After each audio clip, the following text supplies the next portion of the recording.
Hey guys, assalamualaikum and welcome again sa ating YouTube channel. So, may nabuksan ako dito sa aking Facebook. So, may post si SMNI News Online.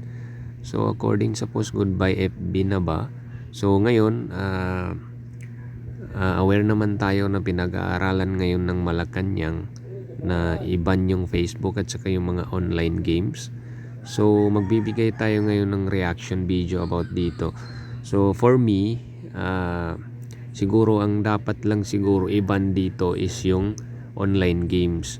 So, yung Facebook hindi naman natin kailangan i-ban yan kasi actually nakasanayan na ng Pilipino yan, and then meron naman advantages ang paggamit ng Facebook, nakadepende na yan sa tao.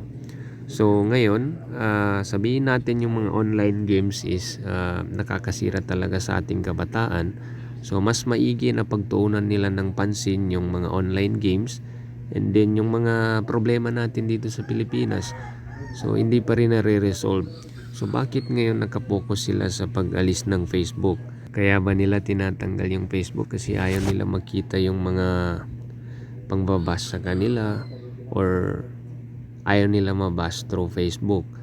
So kasi sa Facebook, naipaparating natin yung ating mga hinaing sa gobyerno, like for example yung mga problema sa Pilipinas.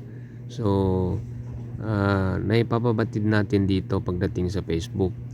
So for me talaga, mas maigi ang tanggalin na lang siguro is yung online games, kasi yan naman talaga yung nakaka na sa ating mga kabataan. So ayan. So nagsalita na si Yusek Claire Castro about dyan. So suportado ng Malacanang yung pagtatanggal ng Facebook or pagbaban ng Facebook. So ayan, kasunod nito ay panukalan ng Cybercrime Investigation Coordinating Center na iba ng bidaya sa mga insidente ng ayan. So actually, meron naman talagang ganun, pero yun na nga, sabi ko, nakadepende pa rin yan sa paggamit ng tao. So I think hindi naman dapat siguro tanggalin yung Facebook, pero ang dapat lang is yung Facebook is susunod sila sa rules ng Pilipinas. So pwede naman yan nila i-control yung mga videos na lumalabas. So pwede nila i-control yan para hindi makita dito.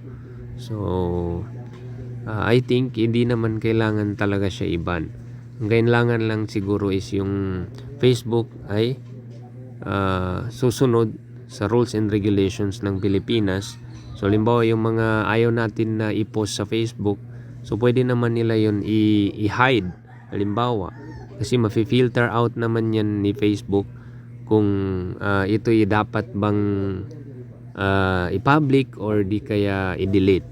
So yun lang siguro ang dapat nilang gawin dyan, is magkaroon ng agreement ang Pilipinas at saka Facebook company na pag ganun, yung mga hindi dapat na ipakita publicly, so dapat i-hide ng Facebook.